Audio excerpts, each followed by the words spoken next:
ஏசாயா தீர்க்கதரிசியின் புஸ்தகம் 11வது அதிகாரம் 1வது வசனத்தை நாம் வாசிக்க போகிறோம். ஏசாயா 11:1. ஈசா என்னும் அடிமரத்திலிருந்து ஒரு துளிர் தோன்றி அதன் வேர்களிலிருந்து ஒரு கிளை எழும்பி செழிக்கும். போதும். ஈசா என்னும் அடிமரத்திலிருந்து ஒரு துளிர் தோன்றி என்று நாம் போன வாரம் நான் உங்களுக்கு இந்த பகுதியை சொன்னேன். இந்த மாதத்தினுடைய வாக்குத்தத்த வார்த்தையாக இந்த வார்த்தையை ஆண்டவரின் மனதில் போட்டபடினால் நான் இந்த வார்த்தையை கொஞ்சம் சிந்தித்து ஆழமாக இதை தியானிக்க கர்த்தர் கிருபை செய்தார். இந்த ஈசா என்கிற அடிமரம் என்ற வார்த்தையை நான் உங்களுக்கு போன வாரம் ஆழமாக சொன்னேன். ஈசா யார் என்றும் அந்த அடிமரம் யார் என்றும் சொல்லி அது எப்படி வெட்டப்பட்டது என்று சொல்லி போன வாரத்திலே நான் உங்களுக்கு ஆழமாக சொன்னேன். என்றாலும் கடந்த வாரம் வராதவர்களுக்காக 2 வார்த்தை சொல்லி இந்த செய்தியை நான் தொடர இருக்கிறேன்.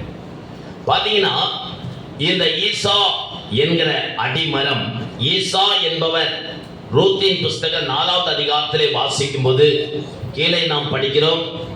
அங்கே போவாஸ் பார்க்கும்போது அவர் ஓபேத்தை பெற்றார் என்று சொல்லி பார்த்தோம். அந்த ஓபேத்துடைய பிள்ளைகள் வம்சத்திலே ஈசாய் வருகிறார்.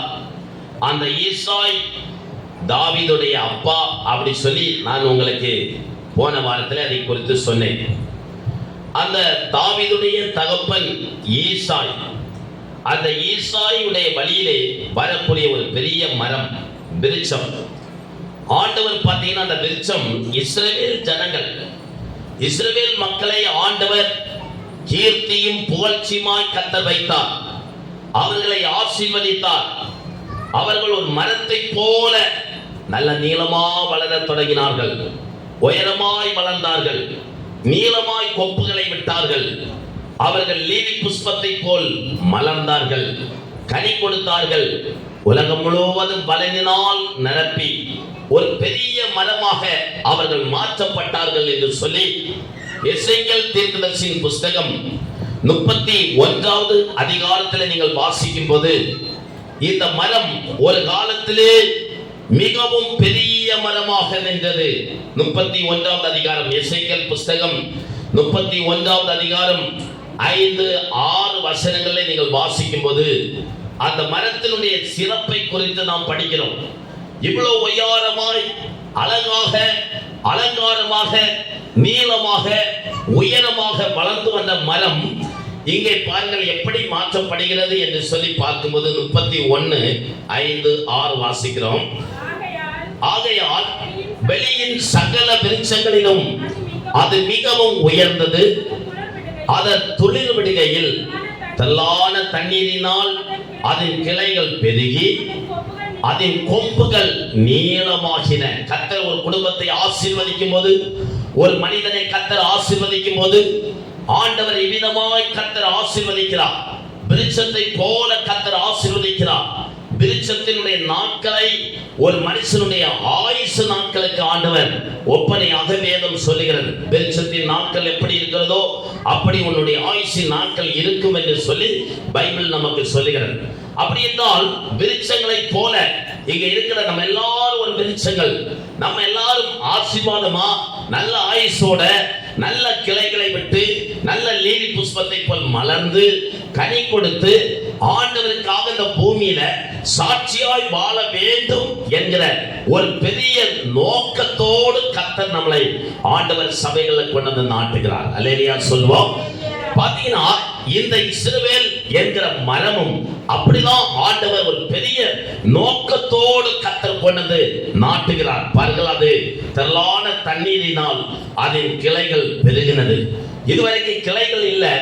ஆனா ஆண்டவர் அந்த மரத்துக்கு நிறைய கிளைகளை கொடுக்கிறார். ஒரு மரத்துக்கு கிளைதான் அழகாக இருக்கிறது. எத்தனை கொம்புகளை அடித்து சுற்றி அழகாக விரிந்து அந்த கிளைகள் வருகிறதை பார்க்கும்போது நமக்கு சந்தோஷமா இருக்கிறது. கிளைகள், இந்த வசனம் சொல்லுகிறது, கிளைகள் பெருகி அதன் கொம்புகள் நீளமாகின. அதன் கொப்புகளில் ஆகாயத்தின் பறவைகள் எல்லாம் கூடு கட்டின. அதன் கொப்புகளின் கீழ் வெளியின் மிருகங்கள் குட்டிகளை போட்டு பட்டன பெரிதான சகல ஜாதிகளிலும் அதன் நிழலிலே குடியிருந்தார்கள். பாத்தீங்கன்னா இவ்வளவு தூரம் ஆசீர்வதிக்கப்பட்ட ஒரு குடும்பமாய், ஆசீர்வதிக்கப்பட்ட ஒரு தேசமாய் அநேக ஆகாயத்து பறவைகள் அந்த கிளையிலே வந்து உட்கார்ந்து கூடுகள் கட்டக்கூடியதும், அநேக வெளியின் மிருகங்கள் அதனுடைய நிழலிலே குட்டிகளை போடுகிற ஒரு அடைக்கலமான ஒரு பட்டணமாக, ஆசீர்வதிக்கப்பட்ட ஒரு மரமாக இந்த இஸ்ரவேல் என்கிற மரத்தை ஆண்டவர் வளர பண்ணினார். அல்லேலூயா சொல்லுவோம். இன்னைக்கு நம்முடைய வாழ்க்கையை இப்படிதான். ஆண்டவரை நம்பி வருகிற பிள்ளைகளை ஆண்டவர் ஒருபோது கைவிட மாட்டார். அவர் மேல் விசுவாசமாய் இருக்கிற பிள்ளைகளை ஆண்டவர் கண்டிப்பாக இந்த மரங்களை வளர பண்ணுகிறது போல கர்த்தர் நம்மளை உயரமாய் வளர பண்ணுகிற தேவன். கரங்களை தட்டி ஆண்டவரை மகிமைப்படுத்துவோம். நம்முடைய வாழ்க்கையில கொப்புகளை விடுவதற்கும் அநேக ஆயுதங்களுக்கு நாம் ஒரு ஆசீர்வதிக்கப்பட்ட பாத்திரங்களா கர்த்தர் நம்மளை மாற்ற விரும்புகிறார். Praise the Lord. நம்ம எல்லாருக்கும் ஆசீர்வாதம் அந்த உலகத்துல ஆண்டவருக்கு ஜனம் இருக்க வேண்டும் என்று ஆண்டவர் விரும்புகிறார். பாத்தீங்கன்னா அப்படி ஆசீர்வதிக்கப்பட்ட ஒரு மரம் தான் இங்க ஏசாயா 11:1 வரும்போது அது அடிமரமாக மாற்றப்பட்டு விட்டது. அதனுடைய எல்லா கொம்புகள் வெட்டப்பட்டது, அதனுடைய கிளைகள் வெட்டப்பட்டது, அதனுடைய ஒவ்வொரு தண்டுகளும் வெட்டப்படுகிறது. ஒன்னொன்னா வெட்டிட்டான். வெட்டப்படுகிற அனுபவம் எதை காட்டு சொன்னா, போன வாரம் நான் உங்களுக்கு கொஞ்சம் சொன்னேன்.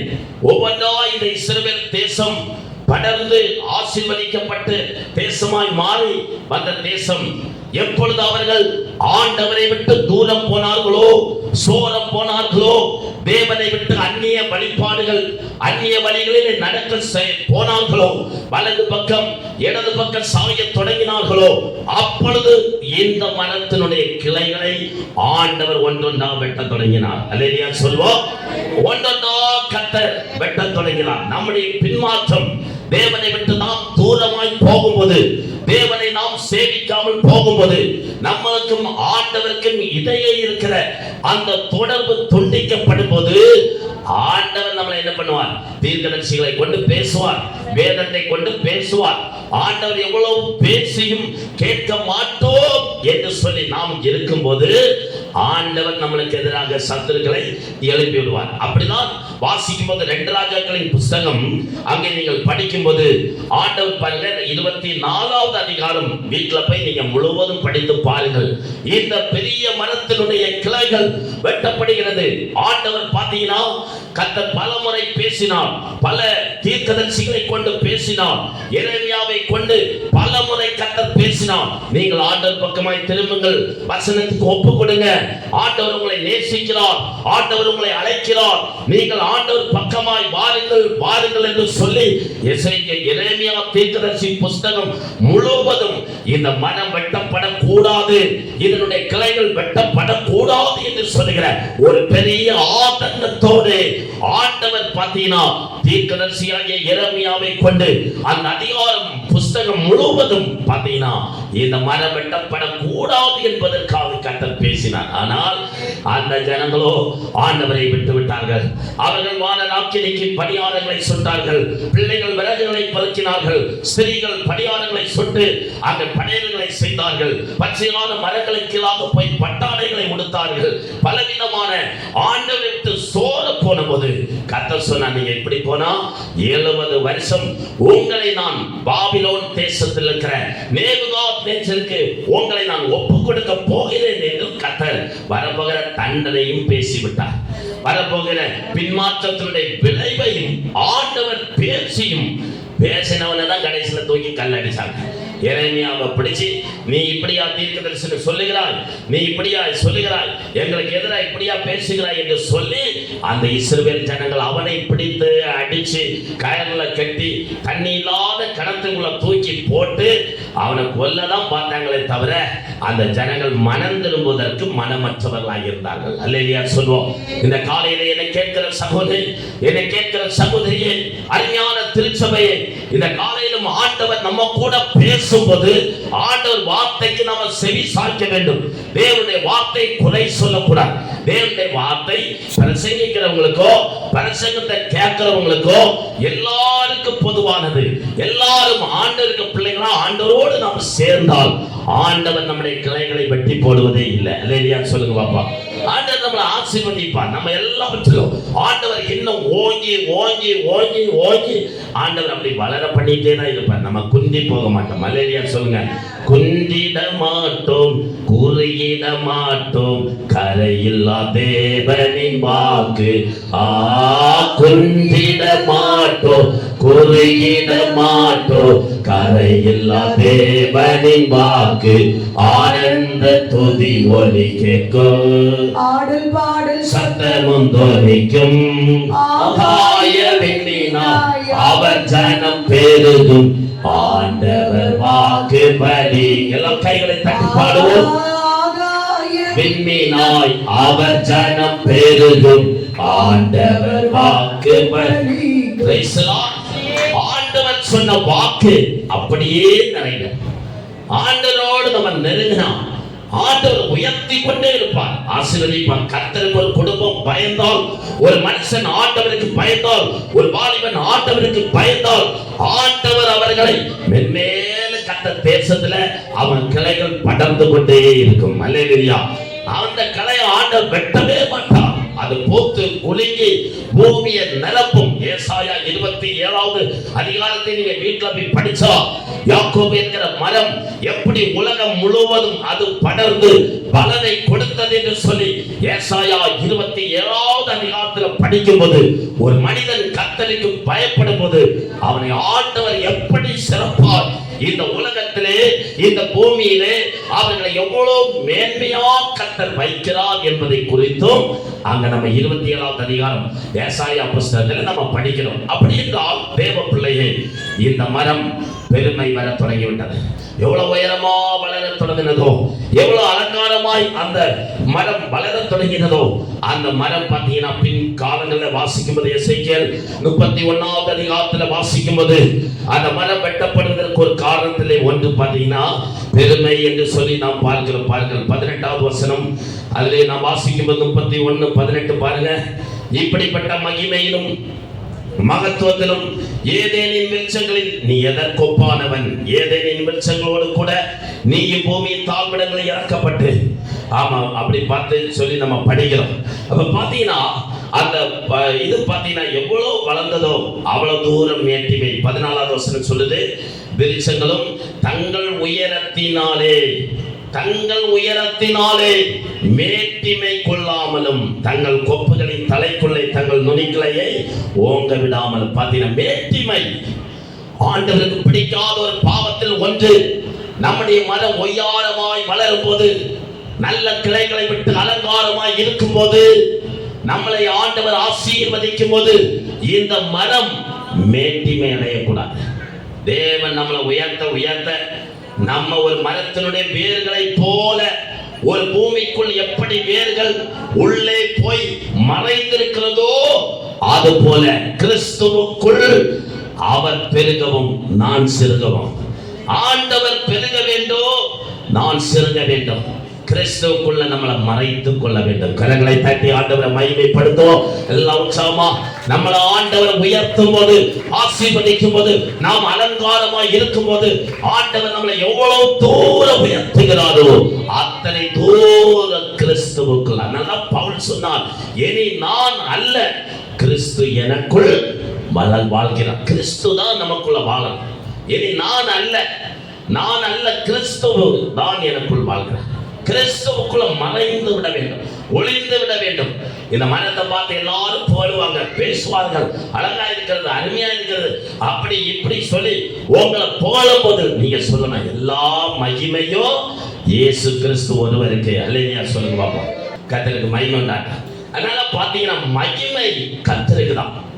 எதுவானாலும் இந்த உலகத்தினுடைய ஆசீர்வாதங்கள், ஐஸ்வர்யங்கள், அது எதுவாக இருந்தாலும் இதெல்லாம் நிலையற்ற காரியம். பிள்ளைகள் பாடினது போல மாயை மாயை எல்லாம் மாயை, மறைந்து போகக்கூடிய உலகத்திலே இதை போலக்கூடாது, இதை நாம் பேசக்கூடாது, இதை யோசிக்க கூடாது. இதை எல்லாவற்றையும் தந்த சர்வ வல்லமையுள்ள கர்த்தருக்கு எல்லா கன மகிமை ஆண்டவராகிய இயேசு கிறிஸ்து ஒருவருக்கே இந்த மகிமை மகிமை செலுத்த வேண்டும். இயேசுவுக்கு மாத்திரமே இது எல்லாவற்றையும் தந்தவரும் அனுபவிக்க வைக்கிறவரும் பார்க்க வைக்கிறவரும் நினைக்க வைக்கிறவருமாகிய தெய்வத்துக்கு எல்லா மகிமை கனம் இயேசுவுக்கு மட்டுமே செலுத்த வேண்டும். Praise the Lord.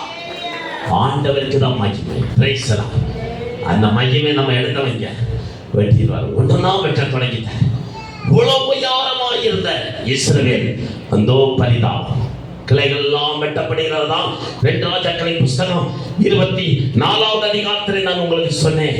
அங்க நீங்க வாசிக்கும் போது ஆண்டவர் சொல்லுகிறார், பலமுறை எச்சரித்தார், பேசினார், தீர்க்கதரிசிகளை கொண்டு சொல்லி அவர்கள் கேட்காமல் போன பட்சத்திலே கர்த்தர் அவர்களை சிதேக்கியா என்கிற ராஜாவுடைய காலத்திலே பாபிலோன் தேசத்தை கர்த்தர் கலந்து விட்டார். நேபுகாத்நேச்சர் என்று சொல்லப்படுகிற ராஜா வந்தான். 3 முறை அந்த தேசத்திலே வந்து இஸ்ரவேல் தேசத்திலே வந்து படையெடுத்து அந்த தேசத்தில் முற்றுகை போட்டு அந்த தேசத்தினுடைய ஒவ்வொரு கொம்பாக வெட்ட தொடங்கினான். 3 முறை வந்தான். முதல் முறை வந்தான். அந்த தேசத்துல படித்தவர்கள், அழகுள்ளவங்க, வசதி உள்ளவங்க, ராஜ மக்கள், ராஜ குடும்பத்துல பிறந்தவன், மேன்மையான மக்கள், திறமை உள்ளவங்க, பல மொழி பேசக்கூடியவங்க, அப்படிப்பட்டவங்களை எல்லாம் பிடிச்சிட்டு போயிடலாம். தானியேல் 1 அதிகாரம் 2-3 வசனத்துல கூட நீங்க படிக்கலாம்.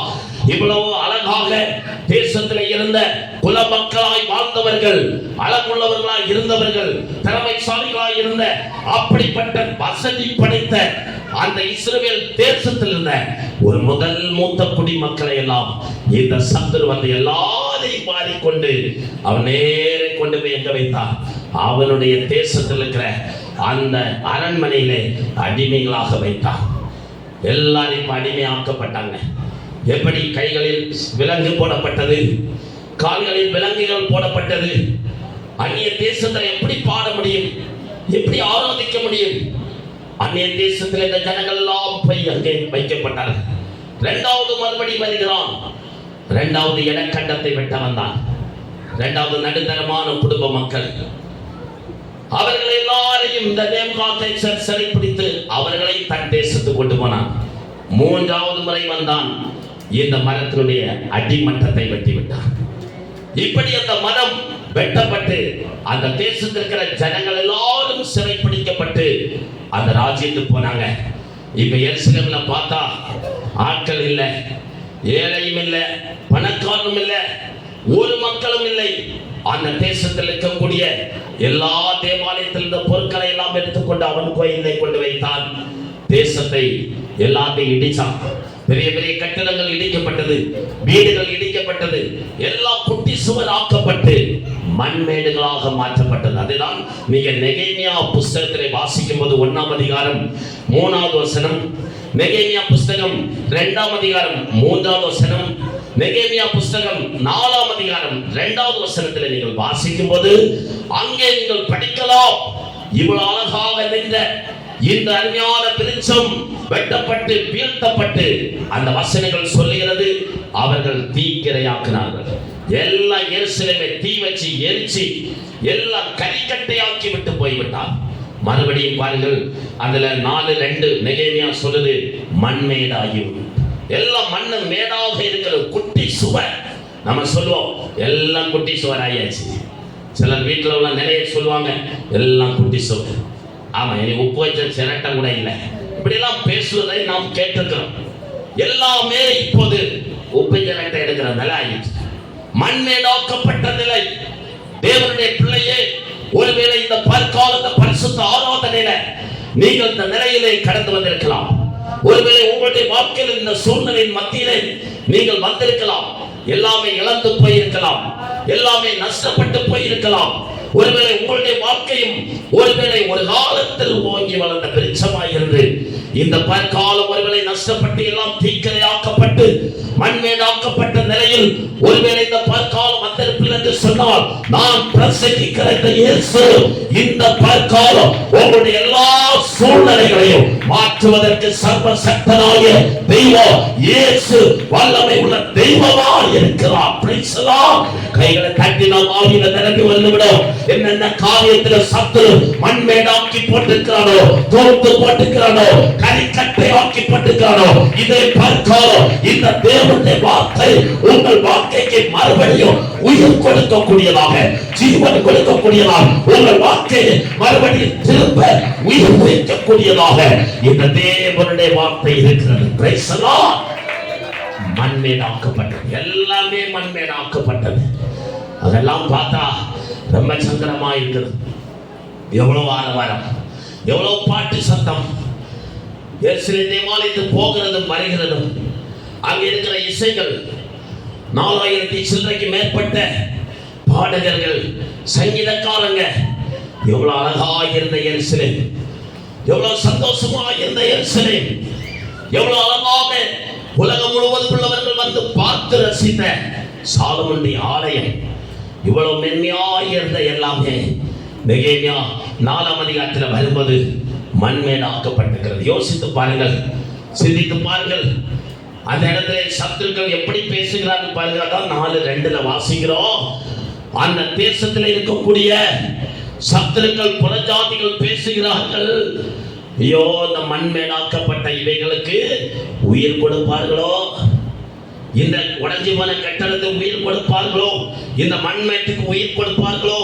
அப்படி சொன்ன அர்த்தம் மறுபடியும் இந்த தேசம் எழும்புமா, பிரகாசிக்குமா, கட்டடங்கள் வருமா, இதை ஆரவாரம், ஆர்ப்பரிப்பு, பாடல் சத்தம் கேட்குமா என்று சொல்லி சத்துருக்கள் ஒவ்வொரு நாள் அதை பார்த்து பரியாசம் பண்ணி பேச தொடங்கி விட்டார்கள். ஹல்லேலூயா சொல்லுவோம். ஒருவேளை இந்த காலை நேரத்தில் நம்முடைய வாழ்க்கையும் இந்த காலம் அப்படிப்பட்ட அனுபவத்தில் இருக்கும் என்று சொன்னால் நாம் சோர்ந்து போக வேண்டாம். மறுபடியும் ஈசா என்கிற அடி மரத்திலிருந்து ஒரு துளிர் மறுபடியும் தோற்றும். அந்த ஆண்டவர் இந்த ஆகஸ்ட் மாதத்துல கர்த்தர் மறுபடியும் அந்த துளிரை ஆண்டவர் தோற்ற பண்ணுவார். Praise the Lord. நம்ம விசுவாசிக்கிற ஆண்டவர், ஆராதிக்கிற ஆண்டவர் மறுபடியும் அவர் துளிர்விட பண்ண அவர் சர்வ சக்தனாகிய தெய்வம். Praise the Lord. ஆண்டவர் மறுபடியும் துளிர்விட பண்ணுவார். நம்ம பட்டு போவதில்லை, குந்தி போவதில்லை, முடிஞ்சு போவதில்லை. அட்டி மரத்தை ஒருவேளை ஆக்கிட்டு போலாம், சத்துரு ஒண்ணு இல்லாமல் மண்மேடாக்கி போடலாம். நீ விசுவாசித்தால் தேவனுடைய மகிமையை நீ காண்பார். ஆண்டவர் அதை செய்வார். Praise the Lord. நம்ம ஆராதிக்கிற தெய்வத்தால் கடியாத காரியம் ஒன்றுமே இந்த பற்காலம் ஒன்றுமில்லை. Praise the Lord.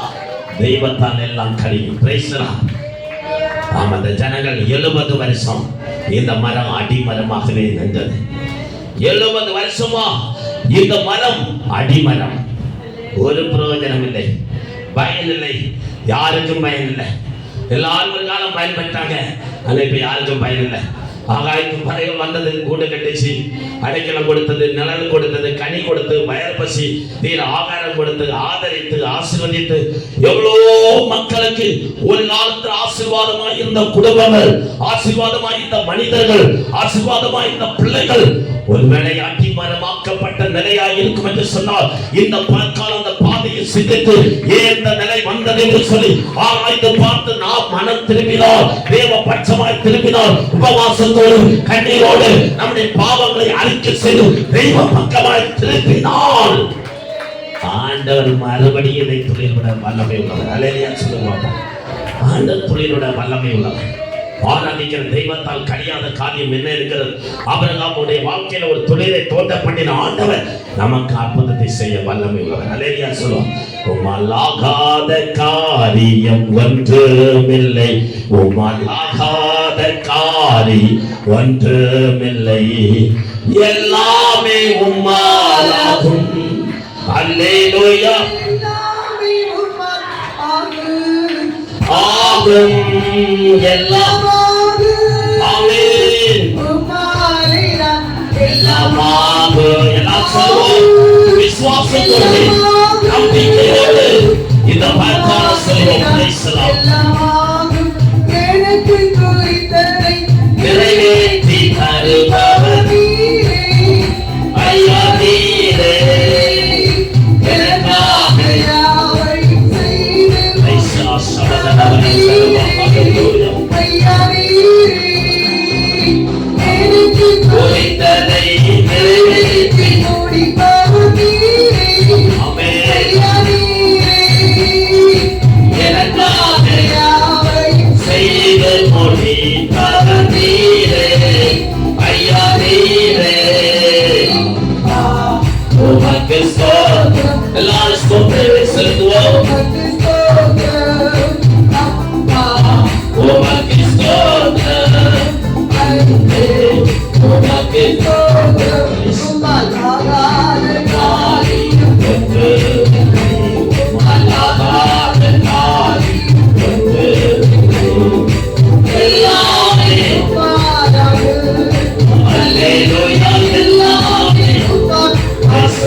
நமக்கு குறிக்கப்பட்டதை நமக்கு ஆண்டவர் தருவார். அல்லேலூயா.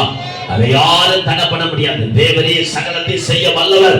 நீ செய்ய நினைத்த காரியம் ஒருபோதோ தடைபடாது. தெய்வம் நினைச்சு நம்ம தரணும் நினைச்சா அது எந்த மண்மேடா இருந்தாலும், எந்த குப்பை மேடா இருந்தாலும், எந்த தீக்கரை ஆக்கப்பட்டாலும் அந்த ஆசீர்வாதத்தை தருவதற்கு தெய்வம் சர்வ சக்தராகிய தெய்வம் நம்முடைய பாவங்களை ஏற்பிச்சு அறிக்கை செய்து ஆண்டவர் பக்கமாய் திருப்பினா ஆண்டவர் எல்லாவற்றையும் அவர் நமக்கு தருவார். Praise the Lord. யோபு இழந்ததெல்லாம் 2 மடங்கு திருப்பி கொடுத்தாரு. இந்த பற்கள் அதே யோபுடைய தேவன் நம்முடைய தேவனால் இந்த பற்கள் இந்த சபை மத்தியில் அவர் உலாவிக் கொண்டிருக்கிறார். Praise the Lord. தேவன் நம்மளை ஆசீர்வதிப்பார். தேவன் நமக்கு தருவார். அவரால் கூடாதது ஒன்றுமில்லை. ஆண்டவர் கருத்தில் நம்மை சமர்ப்பிப்போம். இந்த ஜனங்கள் எல்லாம் வெட்டப்பட்ட நிலையில் இருக்கும்போது என்ன நடந்தது? அந்த நேரத்தில் தான் இந்த அடி மரத்திலிருந்து ஒரு துளிர் மறுபடியும் தோன்றுகிறது. ஆண்டவர் அவர்களை கொண்டு அதுக்கப்புறம் கர்த்தர் பார்த்தீங்கன்னா நெகேமியாவை எழுப்பினாரு, எஸ்ராவை எழுப்பினார். நெகேமியா போனாரு 52 நாள்ல கிட்டத்தட்ட 70 வருஷம் அவங்க பாபிலோன் தேசத்தில் இருந்தாங்க. எல்லாரும் பரியாசம் பண்ணாங்க, நிந்தித்தாங்க. அந்த அனுபவம் எல்லாம் நமக்கு தெரியும். பாதைகள் கடந்து போனது, மனிதர்கள் எல்லாம் தலையின் மேல் ஏறி போனாங்க, மிதிக்க பண்ணாரு, தீய கடந்தாங்க, தண்ணீரை கடந்தாங்க. இதெல்லாம் அந்த பாதை வந்து சவுட்டி நிற்க முடியாத பாதைகள். அந்த நிலையெல்லாம் கடந்து வந்த போது ஒரு செழிப்பான இடம். அல்லேலூயா சொல்லுங்க பாப்பா. இப்ப அந்த ஜனங்களுக்கு மறுபடியும் கர்த்தர் சிறையில் காலத்துல தீர்க்கதரிசிகளை எழுப்புறாரு. அதுக்கப்புறம் நிறைய தீர்க்கதரிசிகள் சகரியா, அந்த ஆகாய், இவங்களை எல்லாம் கர்த்தர் எழுப்புறாரு. போவோம், மலை மேல் ஏறுவோம், மரங்களை வெட்டுவோம், ஆலயத்தை கட்டுவோம் சொல்லி தீர்க்கதரிசிகளை எழுப்பி உற்சாகப்படுத்தி வார்த்தைகளை சொல்லி நெகேமியா தலைமையில் ஒரு குரூப் போச்சு. அவங்க போய் 70 வருஷத்துக்கு அப்புறம் காமண்டை கட்டினாங்க. நமக்கு இதெல்லாம் தெரியும். அதுக்கப்புறம் ஆலயம் கட்டினாங்க. செர்பாபேல் தலைமையில ஒரு கூட்டம் போய் ஆலயம் கட்டி மறுபடியும் எல்லா ஜனங்களும் வந்தாங்க. கோரேஸ் என்கிற ஒரு ராஜாவை கர்த்தர் எழுப்பினார். கிட்டத்தட்ட அதற்கப்பால் இந்த பிரச்சனை எல்லாம் முடிந்த பிறகு கிட்டத்தட்ட 200 வருடங்களுக்கு அப்பால் கோரேஸ் என்று சொல்லப்படுகிற ஒரு பிரஜாதி ராஜா ஆண்டவர் சொன்னாரு, நீங்க என் பக்கம் திரும்ப, நான் உங்களுக்கு கோரேஸ் சொல்லி ஒரு ராஜாவை எழுப்புவேன். வேதத்துல பாத்தீங்கன்னா பிள்ளை பிறக்குக்கு முன்னாடி பைபிள்ல 7 பேருடைய பெயர்கள் குழந்தை பிறக்கு முன்னாடியே பைபிள்ல எழுதப்பட்டிருக்கு. ஆமா, பிறப்பது நம்ம எல்லாம் பிறந்த பிறகு பெயர் போடுவோம். அங்க பைபிள்ல பாத்தீங்கன்னா 7 பேருடைய பெயர் பிறக்குக்கு முன்னாடியே போடப்பட்டிருக்கு. அதுல ஒரு பெயர் கோரேஸ்.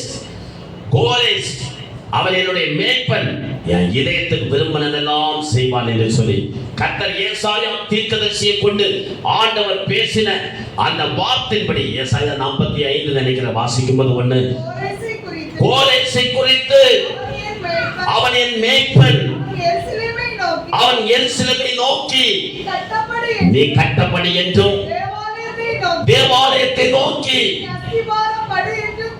ஆமென். Praise the Lord. எல்லா கைகளை தட்டி ஆண்டவரை மகிமைப்படுத்தும். பாருங்கள், நம்முடைய தேவன் ஒன்னு அழிச்சாலோ நமக்காய் ஒரு காரியத்தை ஆண்டவர் கருதக்கூடிய ஒரு நல்ல தெய்வம். நம்மளை அவர் கைவிடுவதே இல்லை. Praise the Lord. நம்மளை குறித்து அவர் கருதி இருக்கிறார். Praise the Lord. எல்லாமே இழந்து போயிருக்கலாம், எல்லாமே நஷ்டப்பட்டு போயிருக்கலாம், இனி எழும்ப மாட்டோம் என்று சொல்லி சத்துரு நினைத்தாலும் நமக்காய் ஒரு பரிகாரத்தை உண்டு பண்ண அவர் வல்லமை உள்ள தேவன். Praise the Lord. நமக்கு என்ன அவர் குறிச்சு வச்சிருக்காரு, மறைச்சு இருக்குது, அதை கண்டுபிடிக்கணும். ஈசாக்க பலி கொடுக்க சொன்னாங்க, ஆனா அவன் சாக மாட்டான் என்பது ஆண்டவருக்கு தெரியும். அதுக்காக அவன் போவதற்கு முன்பாகவே முள்ளு காட்டுக்குள்ள கொம்புல சிக்கி இருக்கிற ஒரு ஆட்டுக்குட்டிய தேவன் மறைச்சு அங்கேயே வச்சிருந்தார். அல்லேலூயா சொல்லுங்க பாப்பா. அது ஆபிரகாமுக்கு தெரியாது, ஈசாக்குக்கு தெரியாது. அவங்க நிக்கிற இடத்துலதான் முன்னாடியே ஒரு ஆடு முள்ளுல சிக்கி நிக்குது. அந்த ஆடு அங்க கொண்டு வந்து விட்டது யாரு? 3 நாள் பிரயாணம் செய்து அந்த மலை உச்சியை கண்டுபிடிச்ச ஆபிரகாமும் ஈசாக்கும் அவங்க போவதற்கு முன்பாகவே 3 நாட்களுக்கு முன்னாடியே தெய்வம் ஒரு பரிகாரத்தை அங்கே உண்டாக்கி வச்சிருந்தார். கரங்களை தட்டி ஆண்டவருக்கு மகிமை செலுத்துவோம். நமக்கு முன்னாடி ஆண்டவர் போயிருக்கிறார். அவர் நமக்காக ஒரு பரிகாரத்தை ஆண்டவர் உண்டு பண்ணியிருக்கிறார். Praise the Lord. ஆண்டவர் ஒரு பரிகாரத்தை நமக்கு முன்னாடியே அவர் செய்திருக்கிறார். Praise the Lord. அது கீழ்ப்படியம்ப அது வெளிப்படும். அல்லேலூயா சொல்லுங்க பாப்பா. ஆண்டவருடைய வசனத்தை எப்பொழுது ஆபிரகாம் கீழ்ப்படிந்து அந்த கத்தியை தூக்கி ஓங்கினாரோ அப்போது அவன் கண்ணுக்கு அந்த ஆட்டுக்குட்டி பட்டது. அல்லேலூயா சொல்லுங்க. அதற்கு முன்னாடி தான் இருந்துச்சு. ஆனா கண்ணுக்கு தெரியவே இல்லை. எப்ப அந்த வசனத்தை கீழ்ப்படி அந்த கத்தியை தூக்கி ஓங்கி மகனை வெட்டுவதற்கு போவேன் சொன்னா, தூதன் வெட்டாத, இப்ப நான் பார்த்துட்டேன், நீ எனக்கு கீழ்ப்படிவேன். 25 வருஷம் ஆண்டவர் கூட நடந்தோம். இந்த இடத்துல அவன் கீழ்ப்படிந்த போதான் ஆண்டவர் அந்த மறைவான ஆட்டுக்குட்டியை காட்டுறேன். நமக்கு எல்லாருக்கும் இப்படிதான் ஆண்டவர் வச்சிருக்கிறார். எல்லாருக்கும் ஆசீர்வாதம் மறைவா வச்சிருக்கிறேன். என்னை குறிச்சு நாளைக்குள்ள பிளானை இன்னைக்கு சொல்ல மாட்டேன். நான் பெரிய ஆளா ஆக்குவேன் சொல்லி அன்னைக்கே சொல்லியிருந்தாருன்னா, நான் எப்படா ஆக்குவார் இதே தான் நினைப்பேனே தவிர ஆண்டவரை மறந்துடுவேன். ஆண்டவரை செய்ய மாட்டேன். தாரதை தந்ததை அதெல்லாம் என் கண்ணெல்லாம் அதுக்கு மேலதான் இருக்குமே தவிர ஆண்டவருக்கு மேலே எனக்கு நோக்கமே இருக்காது. எப்ப தருவார், எப்ப நடக்கும் அதெல்லாம் பார்ப்பேன். ஆண்டவரை பார்க்க மாட்டேன். ஆண்டவருக்கு விருப்பம் நான் அதெல்லாம் தரக்கூடிய என்ன பாருப்பா, என்ன கனம் பண்ணு, என்ன நேசி, எனக்கு ஒரு அன்பு தான் தேவை, எனக்கு ஒரு பாசம் தான் தேவை.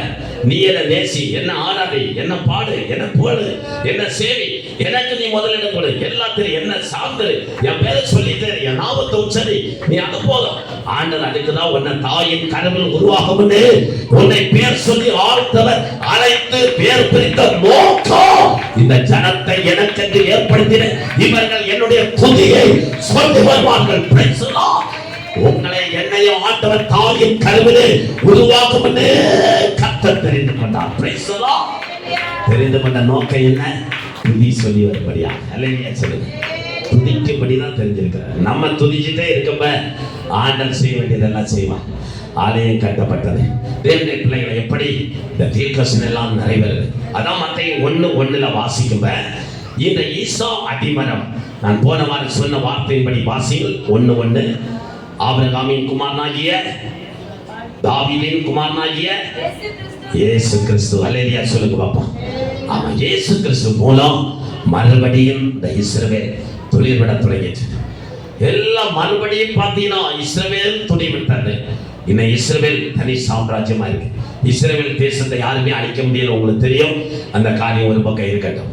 அப்ப பாருங்க, இந்த இஸ்ரவேல் இப்போது எதற்கு அடையாளமா இருக்கு சொன்னா, வேதத்திலே வாசிக்கிற இயேசு சொல்லுகிறார்.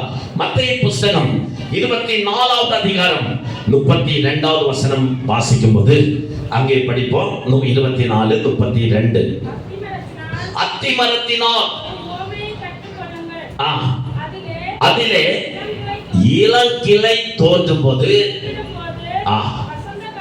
சமீபம் ஆயிட்டு. பாருங்க, வேதம் சொல்லுகிறது, இயேசு சொல்லுகிறார், அத்திமரத்துல ஒரு ஓமையை கற்றுக்கொள்ளுங்கள். அது என்ன ஓமை? அத்திமரத்துல துளிர் வருமா? இது 2வது காரியம். அத்திமரம் துளிர் விடுகிறது. இதை நீங்க பார்க்கவே வசந்த காலம் சமீபமாயிட்டு. இயேசுவை சொல்லி 2000 வருஷம் ஆயிட்டு. அத்திமரம் என்பது இஸ்ரவேல் மக்களுடைய அரசியல் வாழ்க்கையை காட்டுகிறது. திராட்சை செடி, கொடி, இதெல்லாம் நீங்க படிக்கும் போது அது யூதர்களுடைய குடும்ப வாழ்க்கையை காட்டுகிறது.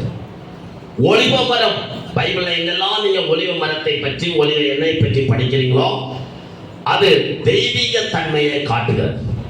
இந்த 3 காரியத்தை ஞாபகத்தில் வச்சிருங்க. ஒலிவ பழம், ஒலிவ மரம், ஒலிவ எண்ணெய் ஆண்டவருடைய தெய்வீகத்தை காட்டுகிறது. திராட்சை செடி குடும்ப வாழ்க்கைகளை காட்டுகிறது. அத்திமரம் யூதர்களுடைய மறுபடியான ராஜ்யம், ஆண்டவருடைய வருகை, நம்ம பாசையில வருகை, அது காட்டுகிறது. அத்திமரம் துளிர் விடும் போது நீங்க அறிய வேண்டும், வசந்த காலம் சமீபமாயிற்று. மனுஷகுமாரன் வாசல் படி அருகே வந்து விட்டார். அல்லேலூயா சொல்லுங்க பாப்பா. ஆமா, இன்னைக்கு பார்த்தீங்கன்னா 1948வது வருடம் மே மாதம் 14ஆம் தேதி இந்த அத்திமரம் துளிர் விட்டது. அல்லேலூயா சொல்லுங்க பாப்பா. அத்திமரம் இயேசு கிறிஸ்து சொல்லி கிட்டத்தட்ட 2000 ஆண்டுகள், ஆமா, ஏறக்குறைய நம்முடைய நாடு சுதந்திரம் அடைவதற்கு அடுத்த வருடம் இஸ்ரவேல் என்கிற ஒரு தேசம் சுதந்திரமாக்கப்பட்டது. இஸ்ரவேல் தேசம் பார்த்தீங்கன்னா சுதந்திரம் இல்லாமல் இருந்தார்கள். நாடுகள் இல்லாமல் அலைந்து கொண்டிருந்தார்கள். இஸ்ரவேல் என்கிற தேசம் பட்டு போயிற்று. அதனுடைய அடிமரம் வெட்டப்பட்டது, வீழ்த்தப்பட்டது. என்னையெல்லாம் துளிர் விடுமா அப்படியெல்லாம் நினைத்து இந்த உலகத்தில் பெரிய பெரிய ராஜ்யங்கள், ராஜாக்கள் எழுப்பினார்கள். நான் காலையில் சொன்ன பிரகாரம் ஹிட்லர், முசோலினி, இவங்கெல்லாம் இஸ்ரவேல் என்கிற தேசம் வரைபடத்தில் இருக்காது என்று சொன்னார்கள். இஸ்ரவேல் என்கிற தேசம் இருக்காது, அதனுடைய குடிமக்களாகிய யூதர்களும் இருக்க மாட்டாங்க. அதனால்தான் 60 லட்சம் யூதர்களை, குழந்தைகளையும் கர்ப்பிணிகளையும் அந்த யூதர்களையும் எல்லாரையும் பிடிச்சு விஷவாய்ப்புகளை செலுத்தி கொலை செய்தார். அந்த அளவுக்கு யூத வம்சத்தை அழிக்க வேண்டும், இஸ்ரவேல் என்கிற நாடு இருக்கக்கூடாது என்று சொல்லி அன்றைக்கும் இருந்தார்கள், இன்னைக்கும் இருக்கிறாங்க. அரபு தேச டைரிகள்ல நீங்க இஸ்ரவேல் பேரை நீங்க பார்க்க முடியாது. வெளிநாட்டில் இருக்கிற அந்த அரபு தேசங்கள் 14 தேசங்கள் உள்ள டைரியில பார்த்தீங்கன்னா இஸ்ரவேல் பேரே வைக்க மாட்டான், ஒன்றிலேயே யூஸ் பண்ண மாட்டான்.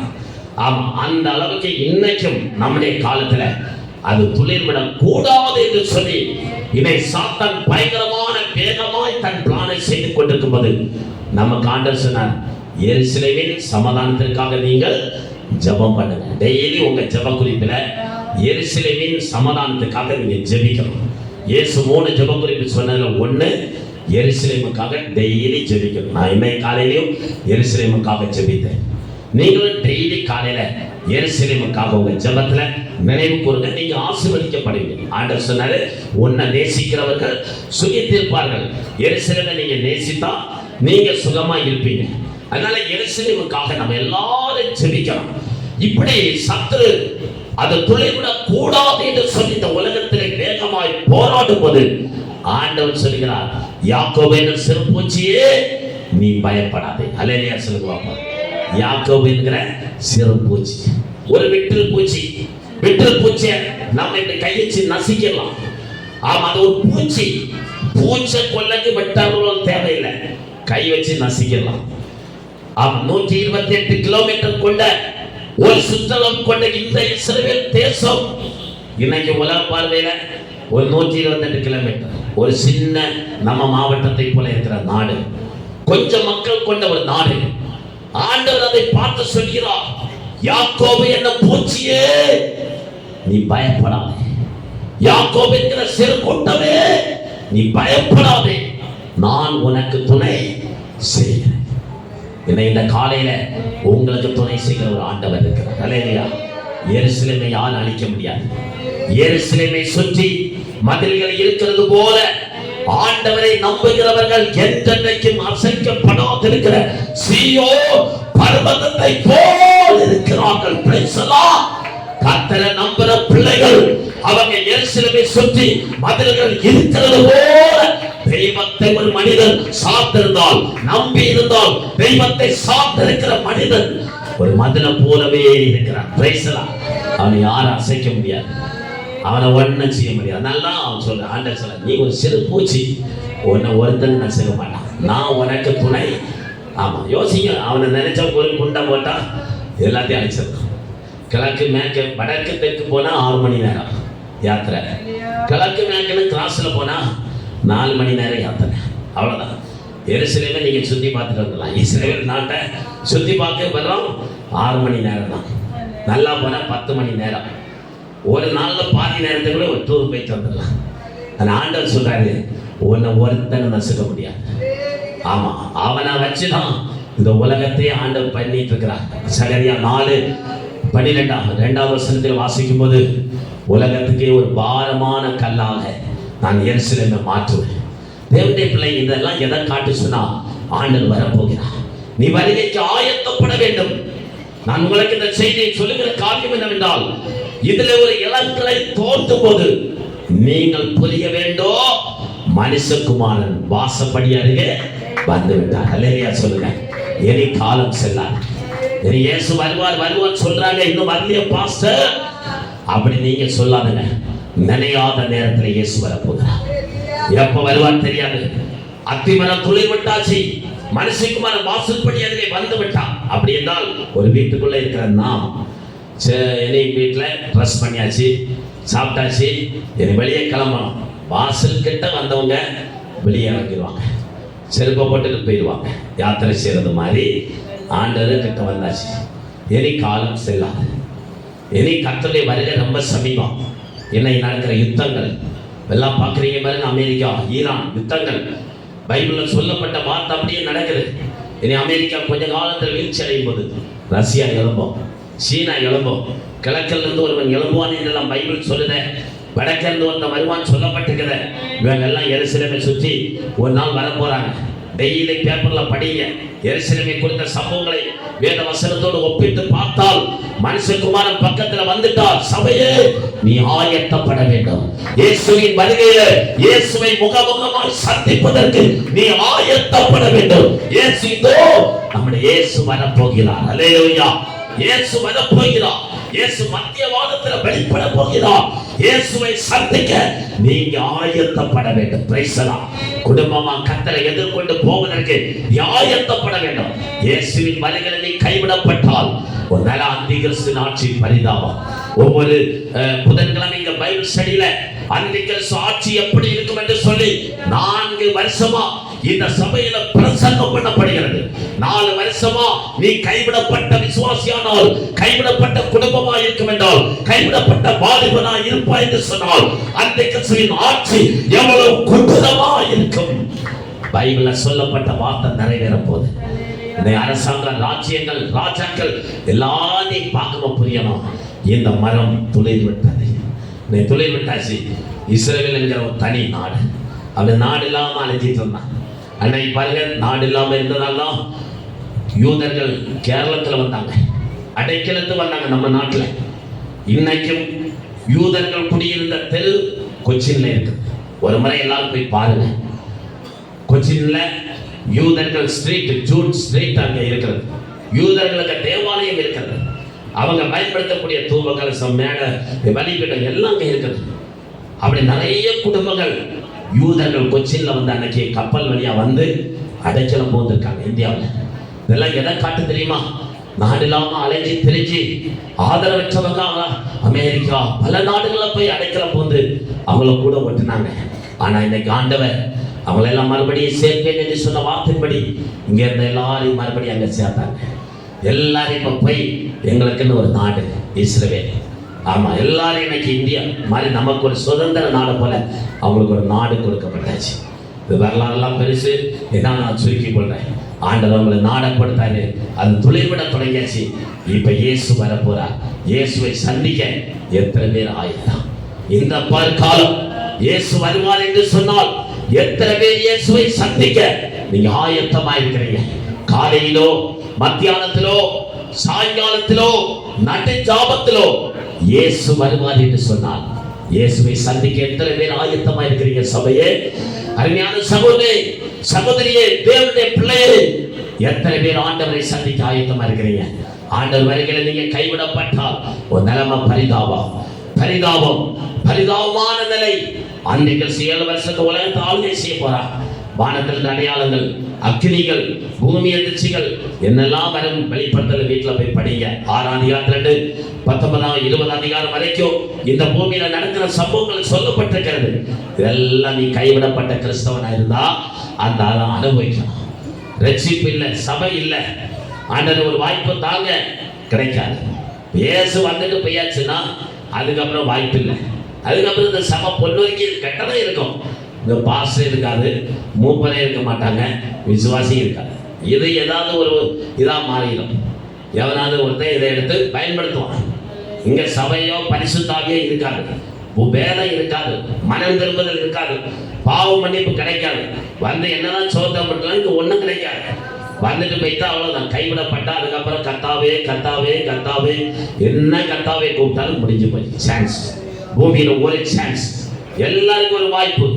இந்த உலகத்துல ஒரே ஒரு சான்ஸ், ஒரே ஒரு வாய்ப்பு உங்களுக்கு எனக்கு கொடுக்கப்பட்டது. வாய்ப்பை பயன்படுத்தி மிஸ் பண்ணாங்க. எப்படி ஒரு வேலைக்கு போகும்போது வயசு வச்சிருக்காங்க, 24 வயசு தான் மிலிட்டரிக்கு. அதுக்கப்புறம் 25ல் என்ன எடுக்குதுன்னா நடக்காது. அது மாதிரி சான்ஸை மிஸ் பண்ணாங்க, இழந்து போகாது. வருகை மிஸ் பண்ணாங்க, இழந்து போகாதுங்க. இயேசு வர போகிறார். அல்லேலூயா. வருகைக்கு ஆயத்தப்படும். எல்லாரும் எழுப்பி நிற்போம், கண்களை போடுவோம். நம்முடைய வாக்கிய ஆண்டவருக்கு நம்ம எல்லாரும் அர்ப்பணிக்க போவோம். இளங்கலை தோன்றுகிறது. மனுஷகுமாரன் வாசல் படி அருகே வந்து விட்டான். எல்லாம் நம்ம ஆண்டவருக்கு முன்னாடி அர்ப்பணிப்போம். ஹல்லேலூயா, ஹல்லேலூயா. மகிமையின் ராஜா மகிமையோடு வருகின்றார். மகிமையின் ராஜா மகிமையோடு வருகின்றார் மேகமீதில். ஆனந்தமே ஆனந்தமே பேரானந்தமே ஆனந்தமே ஆனந்தமே ஆனந்தமே பேரானந்தமே மகிமையின் ராஜா மகிமையோடு வருகின்றார் மேகமீதில் பூமி அதிசயிக்க வானோர் ஆர்ப்பரிக்க பூமி அதிசயிக்க வானோர் ஆர்ப்பரிக்க தூதர் துணியுடனே மேகமீதில் வருவார். Praise the Lord, praise the Lord, praise the Lord. எல்லாம் சொல்லணும், எல்லாம் கைகளை தட்டி ஆவியை நிரப்பி சொல்லணும். ஆனந்தமே அன்பரில் நாங்கள் இயேசுவை சந்திப்போம். ஆனந்தம் ஆனந்தமே மகிமையின் ராஜா மகிமையோடு வருகின்றார். மேகமீதில் ஆமென். மகிமையின் ராஜா மகிமையோடு வருகின்றார் மேகமீதில். ஆவியும் மணவாட்டியும் அழைத்திடும் நேரமல்லோ. ஆவியும் மணவாட்டியும் அழைத்திடும் நேரமல்லோ. ஆயத்த விரிப்புடனே பூரணம் அழைத்திடுவோம். காலமும் சென்றது, நேரமும் வந்தது. ஆனந்தமே காலமும் சென்றது, நேரமும் வந்தது. ஆனந்தமே மகிமையின் ராஜா மகிமையோடு வருகின்றார் மேகமீதில். மகிமையின் ராஜா மகிமையோடு வருகின்றார் மேகமீதில். சுத்த பிரகாசமாய் சித்திர கையிலடை. சுத்த பிரகாசமாய் சித்திர கையிலடை தூய நீதியுடனே வெண்பத்திர கடிப்போம். விண்ணவர் சாயி இயேசுவை சந்திப்போம். ஆனந்தமே விண்ணவர் சாயலில் இயேசுவை சந்திப்போம். ஆனந்தமே மகிமையின் ராஜா மகிமையோடு வருகின்றார் மேகமீதில். மகிமையின் ராஜா மகிமையோடு உள்ளத்தை தட்டி நம்மால் ஹalleluya ஹalleluya ஹalleluya ஹalleluya. ஆண்டவரே, அத்திமரம் தொழில்படும்போது இயேசு மணவாளன் அவர் வாசற்படி அருகே வந்துவிட்டார். சபையே, நீ ஆயத்தப்படும்படியாக ஆண்டவரே என்னை ஆயத்தப்படுத்தும் என்று சொல்லி நம்மை அர்ப்பணிப்போம். பட்ட மரம் மறுபடியும் தொழில்விடும், வெட்டப்பட்ட மரம் தொழில்விடும். கர்த்தர் இந்த காலையில உங்களோடு பேசியிருக்கிறார், நம்மோடு பேசியிருக்கிறார். ஒருவேளை இந்த சூழ்நிலை இந்த காலையில இந்த நிலையில நீங்க வந்திருக்கலாம். எந்த நிலையில வந்தாலும் கலக்காதே. சகோதரி சகோதரியே, நீ சோர்ந்து போகாதே. தேவ பிள்ளையை நீ சோர்ந்து போகாதே. விசுவாசியை நீ சோர்ந்து போகாதே. உன்னை அழைச்சவர் கர்த்தர் அல்லவா? உன்னை இதுவரை நடத்துற கர்த்தர் அல்லவா? இந்த வயசு வரைக்கும் உன்னை தாளாட்டி சீராட்டுவது உன் தகப்பனை போல நான் நடத்துறது கர்த்தர் அல்லவா? அவர் உன்னை கைவிட மாட்டார். மண்மேடு ஆகட்டும், கவலைப்படாத. ஓ குட்டி சோல் ஆகட்டும், கவலைப்படாத. உன்னை அழைச்சவர் உயிரோட இருக்கிறார் அல்லவா? உன்னை இதுவரை நடத்துறவன்.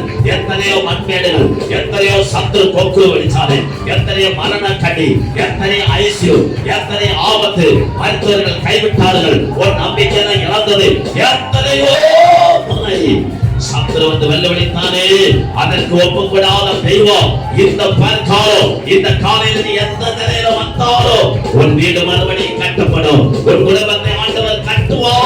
வெட்டப்பட்ட மரம் மறுபடியும் கட்டப்படும். தொழில் விடும். அற்புதத்தை கர்த்தர் செய்கிறார். இந்த ஜெப நேரத்தில் ஆண்டவரை விசுவாசி. எல்லாம் கை தட்டி தெய்வத்தை ஆராதி. எல்லா சக்தியோட உன் சூழ்நிலை மாறும், உன் நிலை மாறும். தெய்வத்தை மாற்றுகிறார். சில வழிகளை தெய்வம் உனக்காய் ஒதுக்கிறார். ஒரு கை பிரயாசத்தை ஆசீர்வதிக்கிறார். உனக்கு பாக்கியம் நீ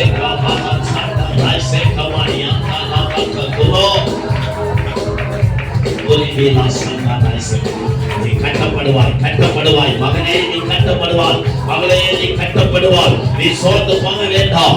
உன்னை ஆண்டவர் கட்ட வைப்பார். எருசலேமின் வாழ்வை காண செய்கிற தெய்வம் உன்னுடைய வாழ்வை மறுபடி நீ காப்பார். ஹalleluya.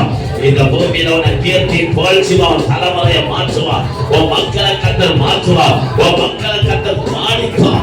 தெய்வம் ஆசீர்வதிப்பார். உன் குடும்பம் போற்றப்படும். தெய்வம் அதை மறுபடியும் செய்வார்.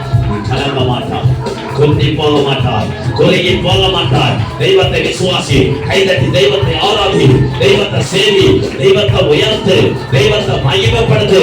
உன் பிராட்சி இன்னும் பெருசாகும், உன் கரை இன்னும் பெருசாகும். நீ உயரமாவாய், நீ நீளமாவாய், நீ அகலமாவாய், நீ பறந்து விரிவாய். உயர்த்துவார்.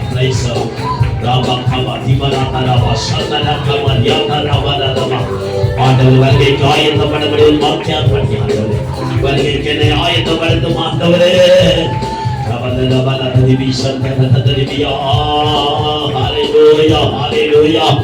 ஆண்டவரே அப்படியே செய்வாய்.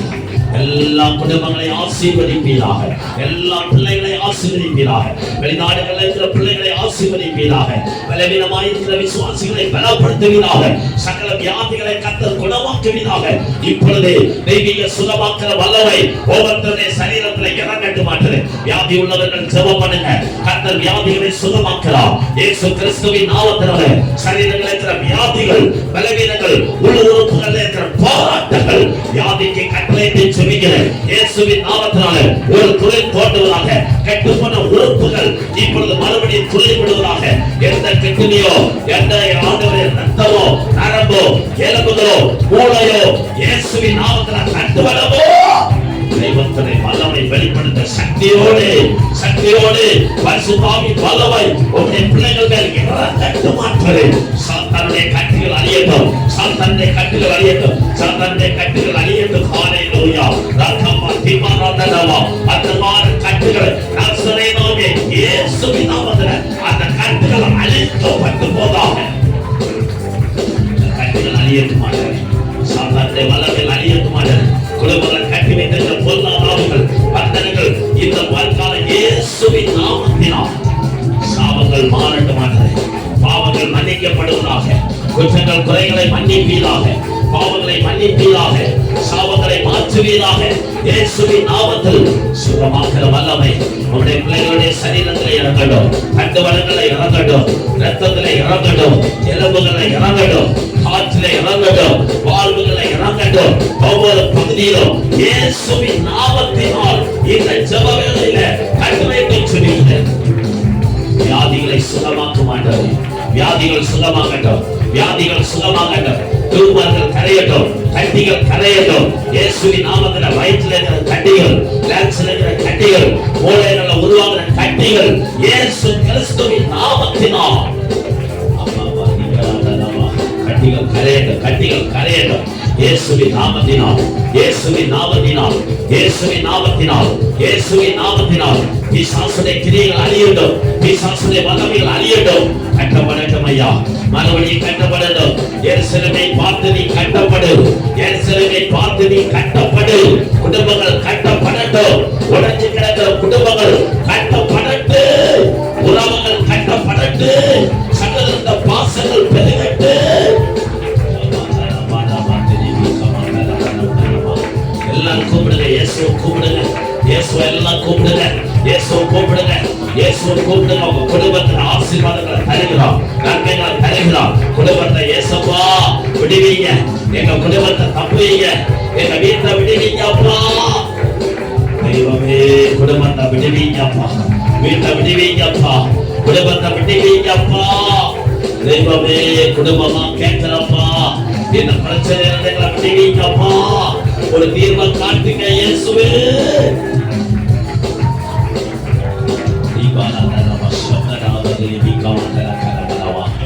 ஆண்டவரே அப்படியே செய்யப்பா. எல்லா குடும்பங்களும் ஆசீர்வதிக்கப்பா. இந்த ஆராதனையில் வந்த எல்லா குடும்பங்களும் தெய்வத்துடைய ஆசீர்வாதம் மகத்துவம் உண்டாகும்படியாக செபிக்கிறப்பா. எல்லா பிள்ளைகளையும் ஆசீர்வதிங்க, சபையை ஆசீர்வதிக்கிற எல்லா விருட்சங்களாக மாறட்டும் ஆண்டவரே. விருட்சத்தின் நாட்களுக்கு சமமாய் உன் நாட்கள் இருக்கும் என்று பேசியிருக்கிறீரப்பா. அப்படிப்பட்ட தீர்க்க ஆயுசுகளை எல்லாருக்கும் தாங்கப்பா. விருட்சங்கள் மரங்கள் வளர்கிறது போல, தலைமுறைகளை காண்பது போல தெய்வமே எங்களை நீர் தலைமுறைகளை காண செய்யும் அப்பா. பிள்ளைகளை காண செய்யப்பா. மரணத்துக்கு எதுவான வியாதிகள், மரணத்துக்கு எதுவான ஆண்டவர் போராட்டங்கள் சத்துரு கொண்டு போடாதபடிக்கு ஆண்டவர் தலைமுறைகளுக்கு விரோதமா தற்கொலை எண்ணங்கள், ஆண்டவர் சாவின் எண்ணங்கள், மரணத்தின் விளைவுகள், கண்ணிகள் எல்லாம் அந்த பறக்காத இயேசுவின் நாமத்தால் எல்லாம் திரைப்பட்டு சபிக்கப்பட்ட சத்துருவை இயேசுவின் நாமத்தில் அதை கட்டுகிறேன். சமாதானத்தை எல்லா வீடுகளையும் இந்த ஆகஸ்ட் மாதம் ஆசீர்வாதமாக வேலைகளை ஆசீர்வதிங்க, தொழில்களை ஆசீர்வதிங்க, பிரயாணங்களை ஆசீர்வதிங்க, வாகனங்களை ஆசீர்வதிங்க, போக்குவரத்துல எல்லாம் கிருபை இருக்கட்டும். இந்த மாசம் முழுவதும் எல்லா பிள்ளைகளும் ஆசீர்வதிங்க, பெரியவங்க சிறியவங்க படிக்கிற பிள்ளைங்க எல்லாரையும் ஆசீர்வதிங்க அப்பா. லீவு வராதபடிக்கு எல்லா நாளும் பள்ளிக்கு பிள்ளைகள் போகணும், வேலைகளும் போகணும், சுகபலன் தீர்க்காயில கடன்கள், கஷ்டங்கள், வட்டி கடன்கள், நெருக்கங்கள் எல்லாத்திலும் ஒரு விடுதலை தார். இந்த மாதம் ஆசீர்வாதமாக இருக்கட்டும். இயேசுவின் நாமத்தில் பிதாவே ஆமென். ஆத்துமாவே கர்த்தரை ஸ்தோத்திரி, முழுவதுமே பிரசாந்தை ஸ்தோத்திரி. என் ஆத்துமாவே மறவாதே. ஆமென். நம்முடைய கர்த்தராகிய இயேசு கிறிஸ்துவின் கிருபை, பிதாவாகிய தேவனுடைய அன்பு, பரிசுத்த ஆவியானவருடைய ஐக்கியம் இன்றும் என்று சதா காலம் நம் அனைவரோடு என்று தங்கியிருப்பதாக. ஆமென். அல்லேலூயா சொல்வோம். அல்லேலூயா, அல்லேலூயா, அல்லேலூயா.